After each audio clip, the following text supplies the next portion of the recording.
My last congratulations go to two events. Mis últimas felicitaciones van para dos actos que han ocurrido durante el periodo de la Copa Confederaciones. Incluso aunque no estén directamente unidos con la Confederaciones, me gustaría felicitar a Cristiano Ronaldo por sus gemelos y a Lionel Messi por su boda.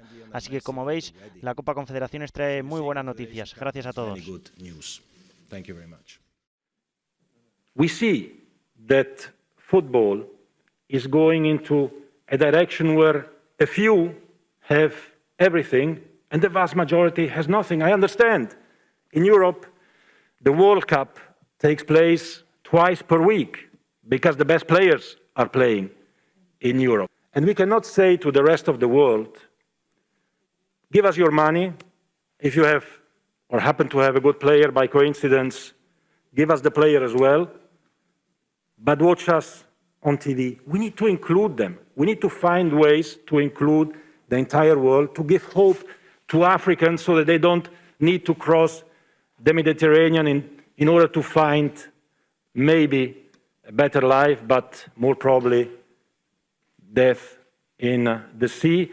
We need to give opportunities and we need to give dignity, not by giving charity, but by allowing the rest of the world as well to participate.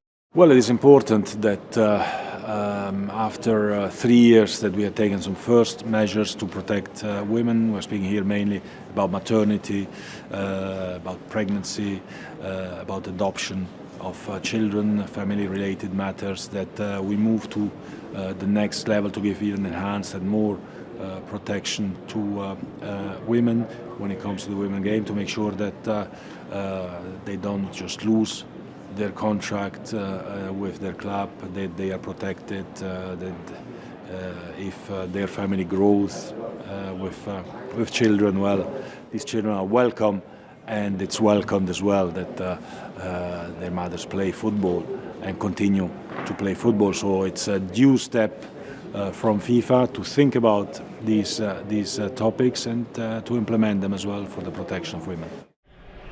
So I have three things to tell you. The first, many congratulations for winning the supporter shields. And on top, with the record of points of the Major League Soccer, congratulations. You are the best team of the season in America. Second, based on this outstanding performance of this year, you deserve to be and you will be qualified for the FIFA Club World Cup 2025.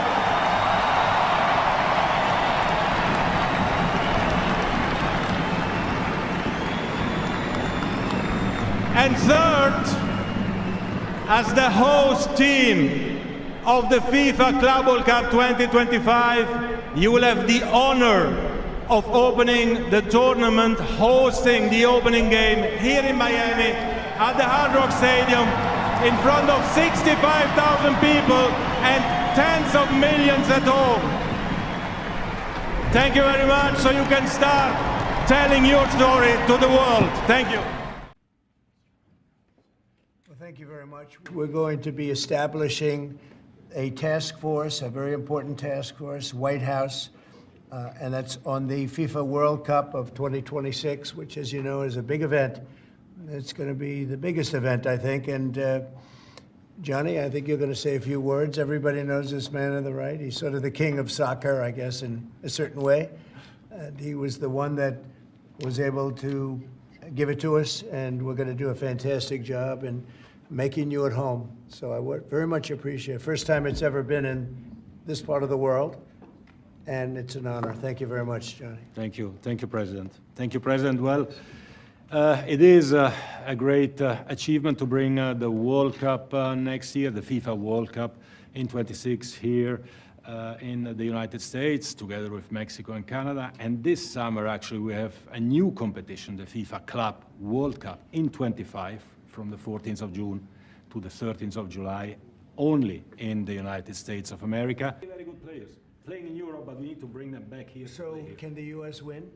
America will welcome the world. There will be millions of people coming, Mr. President, millions of people.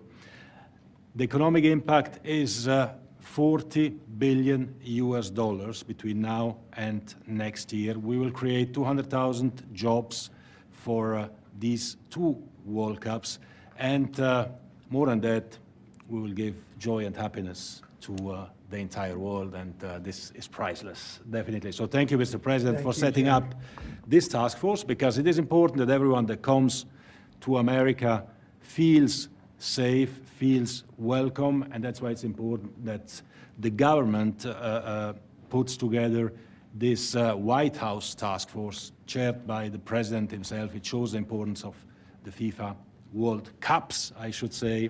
Deal with, of course, and we want everyone who comes to America and who goes.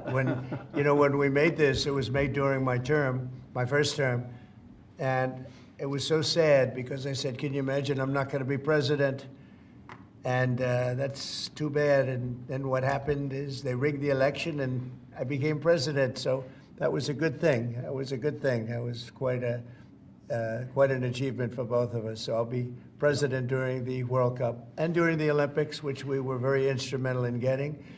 Be here during these World Cups. Okay, I'll sign this, and that makes it official, right? That makes it official, yes. That's good. Yeah. Here we are. Then we have to start working. Can you talk a little bit about the halftime show?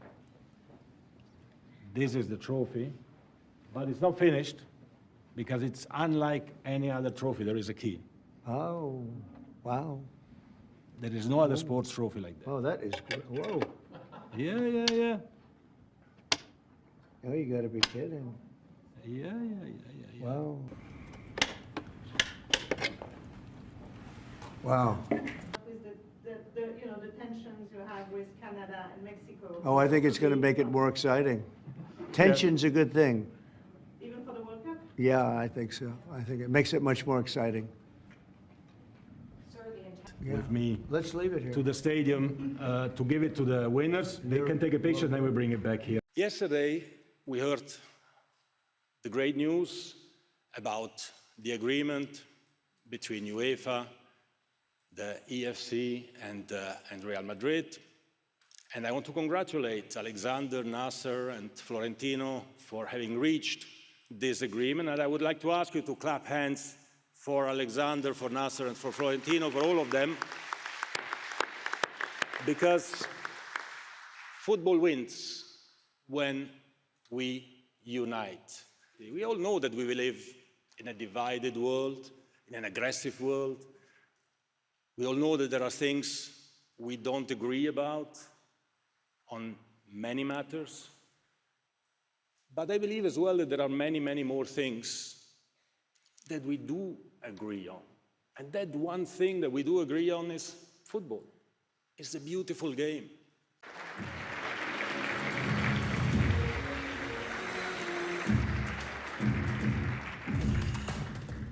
Everything that happens in America, of course, has to be a little bit of a show.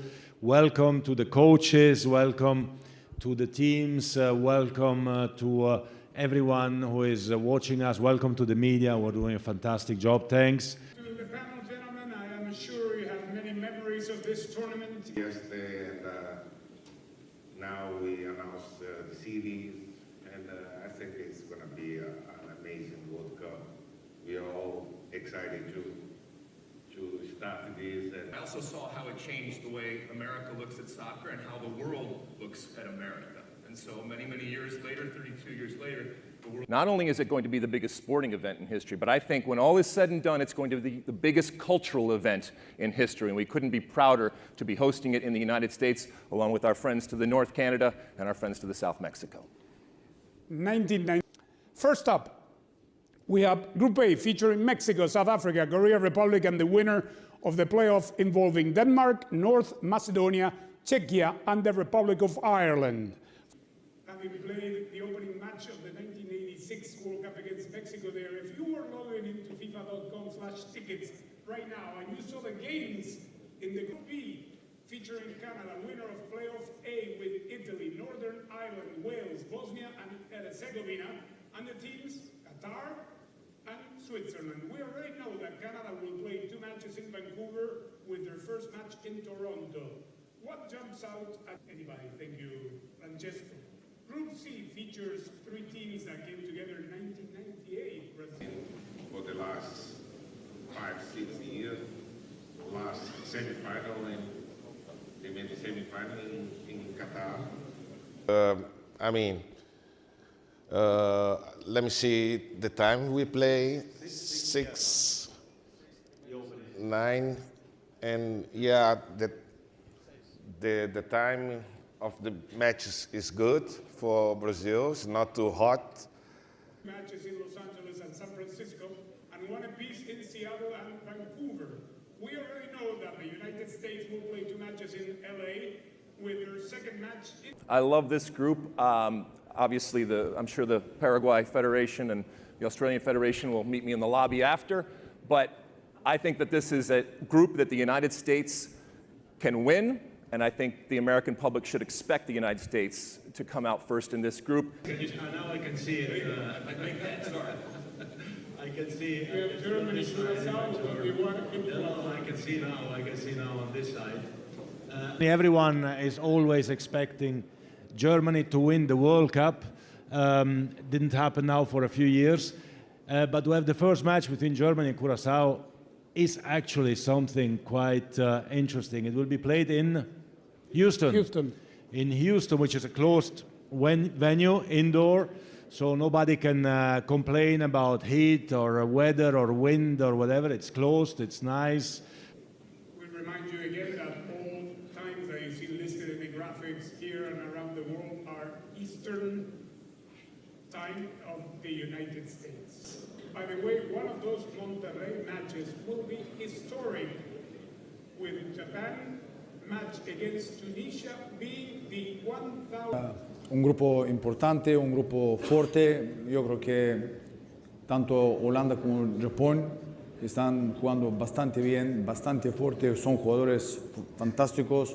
Yo creo que el ahora no le va a afectar. Appearances in 1982 and 2010. So congratulations to Darren Paisley and the team.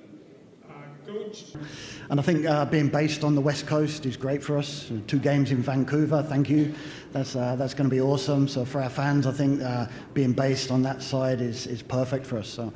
Pedro Leitao Brito with us. Cubista, how is the excitement growing back home? ¿Cómo es que se está o sentir o entusiasmo en los países? Thank you, Coach. Cubista says that it is an honor. Yes, it's going to be hot. It's hot in the summer in the United States. It was hot in the summer in the United States in 1994, and it'll be hot in the summer of 2026. That's just the way that it goes. But I think this is a wonderful group, and I think the people of Boston and New England and the people of New York and the New York metropolitan area and New Jersey, yeah, I know from the history, they are going to come out, they are going to make it a party, and they are going to see some wonderful soccer. Thanks, Alexi. Jordan. Lionel Scaloni, coach of the FIFA World Cup holder. How do you feel about your opponents now that the complete match schedule has been revealed? Say something because I did not know, and I have to apologize with Lionel Scaloni for what happened yesterday. I was told that he was asked to put gloves to touch the trophy. Pido disculpa, en nombre de la FIFA no lo sabía, y claro que los campeones del mundo... Viene. No, sí, ahora vienen. A ver, ahora la puedes entregar una vez más. Ahora la puedes entregar. Un aplauso más merecido, ¿no? Te pido disculpas.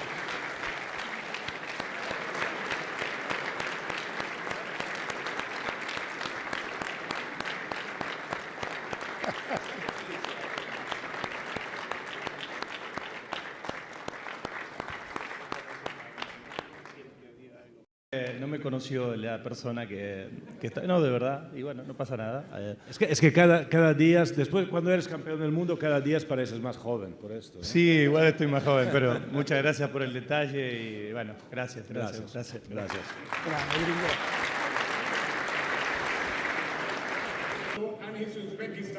France, facing Colombia, Portugal, and the winner of playoff 1 between the Democratic Republic of Congo, Jamaica, and New Caledonia. As you Group L is the final group reveal. Here we have England, Croatia, Ghana, and Moscow.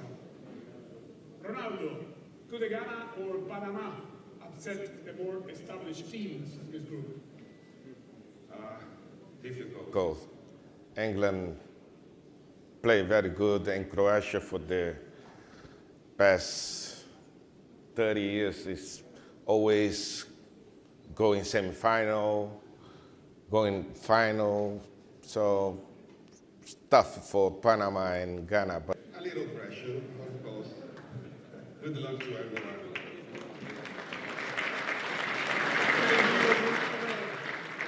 We've tried to basically strike the right balance, looking at the preparation, the recovery that the teams have to do in this, very large footprint, the biggest World Cup ever. 16 cities, 3 countries, different climatic conditions, time zones. Buenas tardes.